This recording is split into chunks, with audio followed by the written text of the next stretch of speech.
everybody, how's it going out there? Decided to change my seating arrangement a little bit. Recorded at a different time of the day. I might actually look red today instead of pink. That's an improvement, right? I also like the seating arrangement. It's very nice. So, brand new furniture. It's great. But anyways, let's get to the topic at hand. So, furries in the media sometimes, you know. Everguine has an entire channel on that. You can go over there to find out that. But usually hers is more audio media. But sometimes we do get little quandaries on the written media too. So I wanted to go over one particular article that came up during this week. And that comes from the NYU Local. And what's NYU Local? It's a New York University newspaper of some description. Very much a college sort of campus paper sort of thing. So they recently had a little article blurb that came out recently that was asking, New NYU, where are the furries at? So be aware if you are a New York University student and are a furry, they're looking for you. But should you really answer is the question. Well, let's give a little background to the reason why they are looking for a furry in the first place. So on April 1st, the New York University Local ran a April Fool's opinion article written by one of their staff members saying how it was entitled why I want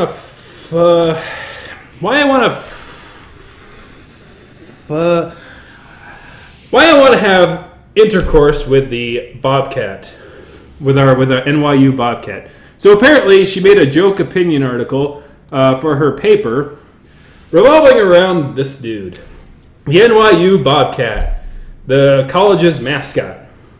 Now I've got to say, as far as mascots go, that's not so bad. I've seen a lot of animal mascots in colleges in my time, and that one's not a bad looking one. Heck, if you're looking for furries, you might want to ask the person who wears that, where'd you get that from? Because it's pretty good detail. Person might have experience in making animal costumes, if you know what I'm saying.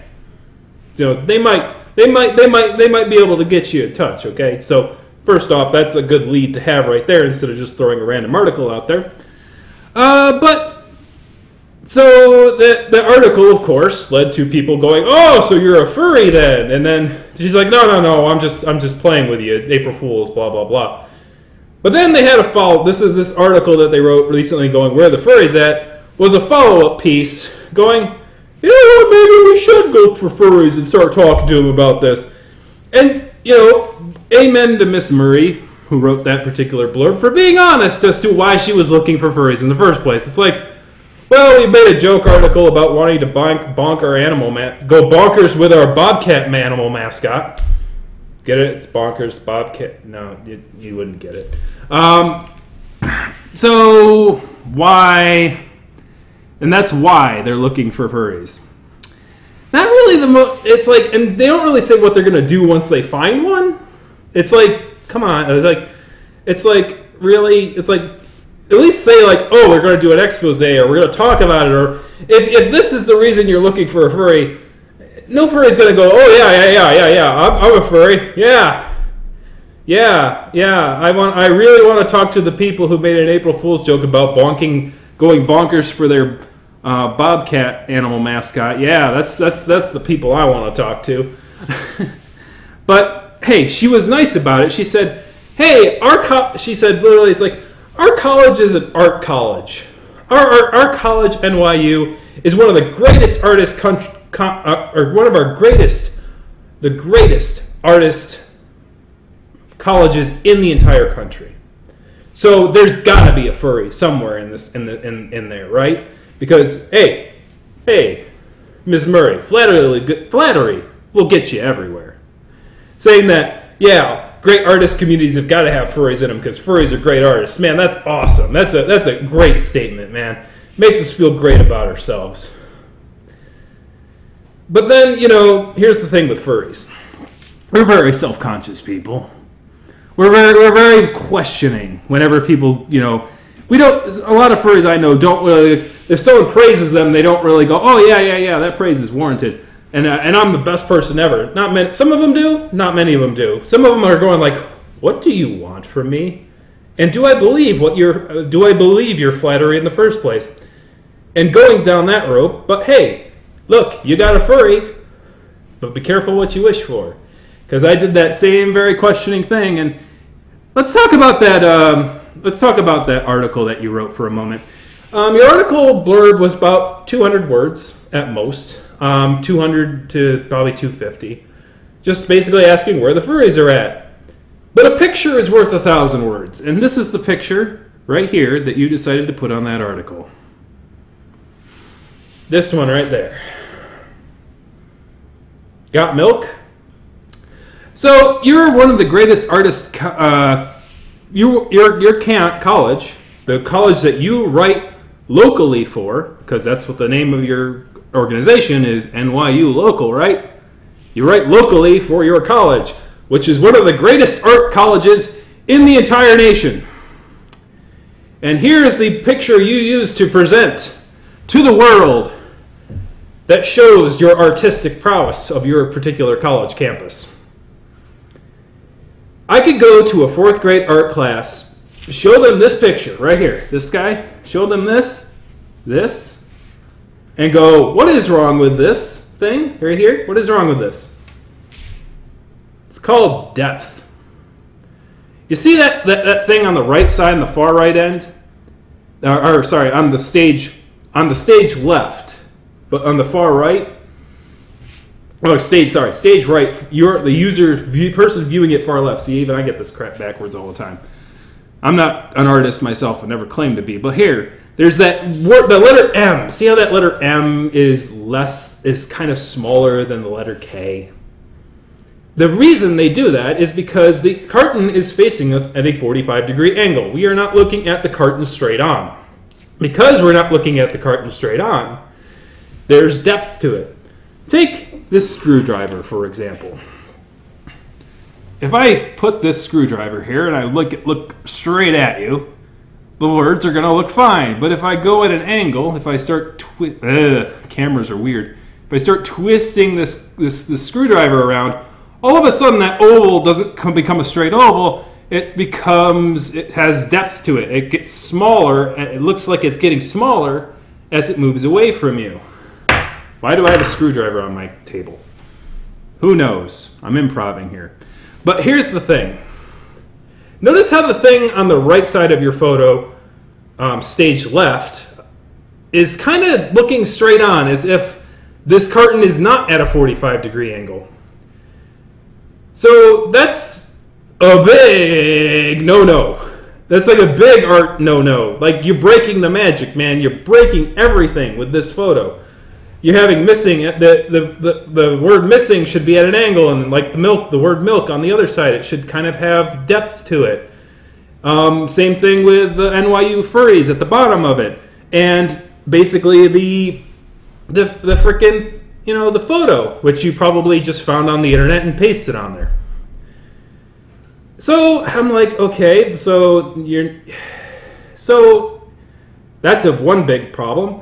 Problem number 2 is when I started really thinking about this picture. I really looked at it and looked at the depth, looked at it, and I went, so if NYU Local is a art school and they have artists on staff, and the artist is like, okay, we need to make a little sort of picture for this particular article, and they were like, okay, no self-respecting artist would be caught dead mixing perspectives like that. So I thought to myself, it's like the milk carton, so either somebody drew that milk carton and then stuck this random stuff on it, or maybe, just maybe, but if somebody drew that milk carton for you and you said, well, here's what we're going to do with it, the artist would be like, what are you doing? I took so much time and effort to make the milk look depth-worthy, and you're going to throw this thing on it? That doesn't make any sense to me. So I'm like, I wonder if they just took that milk carton off the internet.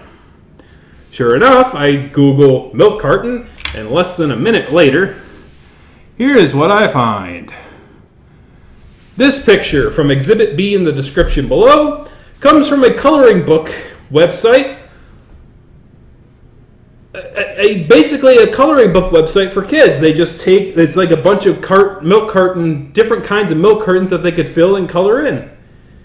Look familiar, right? It's just inverted on its vertical axis. So here's what you did. Here's how I know that you did it, because hey, I do this for myself. I do this for my thumbnails for my poor little YouTube channel, because I'm not going to bother wasting an artist's time for my channel, which isn't really off the ground yet, to bother hiring an artist to go, hey, I want to make a thumbnail. If my channel ever becomes big enough to do that, I may consider hiring a professional artist to start doing my thumbnails for me. But until then, you got Joe Schmo, non-artist, doing his own thumbnails. So I do this kind of stuff all the time. But here's the thing. When I'm doing it, I'm not representing a college that's supposed to be one of the quote-unquote greatest artist colleges in the country. I don't go, hey, look, we're one of the greatest artists in the college, one of the greatest artistic college campuses in the country. I'm going to go onto Google, instead of asking artists around there, it's like, hey, you want to come and work for NYU Local for a bit and make us some pictures for our thing? You'll get exposure. You'll get exposure. You want exposure? No. So you took the image off of Google, you put it there, you verted it 100 degrees, you found an image of furries, you copied it, you pasted it on the other side of the thing, and then you went into the text editor and you put in and missing, and then at the bottom you put in NYU Furries. I gotta give you applause for that one. That was good. Good. It was good. It was on the cheap, but college work don't get you a lot of money, so work with what you got. But to me, it's kind of depressing. Really, it is. It's like, so clearly your NYU local staff doesn't have an artistic person on board. And if NYU is one of the greatest artistic colleges in the nation, that's a bit depressing. That the college's press doesn't have proper communication channels with their art department on stuff. Maybe you shouldn't be asking the question, where are the furries at? Maybe you should ask where the artists are at first. Bring them on board, and then maybe a furry might go, they make a pretty good I like the artistic style of this particular paper. Maybe I'll give these guys an interview. They clearly take time to put quality into their work. But since you don't, I don't think many of us are going to think you're worth our time. Except for me, because I'm a masochist for some reason. But anyways, it's like a lot of people are like, well, here's the journalism of the future, right? Like just cults of personality, asking questions about furries, LOL, because it's a punch word. But, I'd have hope for the future as well. Maybe we shouldn't be looking to our colleges for our future journalists. Maybe we should be looking to our high school. So I'll end on a good note to try and do good things. This picture right here is of a news article from the New York Times.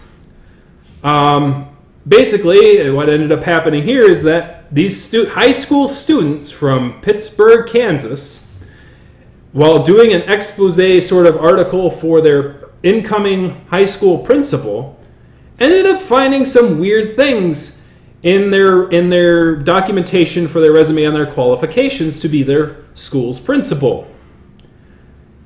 And guess what they found? They found that some of the places that the principal claimed to have gone to college didn't even exist. Thus, the article that was supposed to be just an expose, welcome to the high school thing, turned into an article about how the principal lied about their qualifications and got ousted. Here's the thing about journalism sometimes. Sometimes you don't go out and ask. Sometimes you don't have to go out and ask to find big stories and know who's who and get all their personal information and just go every which way. And that's not always how you do left parenthesis, journalism, exclamation point, right parenthesis. And if you're not getting that joke, Ms. Murray used that kind of thing, like kind of snarky, like, hey, journalism, we want to go find furries. It's like, sometimes you don't have to go out and find stuff. Sometimes it's just there and no one sees it. And you just happen to be the first person to go, huh, that looks weird. Why is nobody questioning that? And then guess what happens? You break a story that was in front of everyone's faces. It was in front of the school board's faces that this principal wasn't qualified to be in there, to be a principal at that school. So, at the end of the day, I think it's best to think about things like this. You don't go out looking for a story. You don't go out, yeah, sure, furry news will get you the clicks, all right? It'll get you the clicky baits, all right? It'll get you the views. But why should we be looking for views?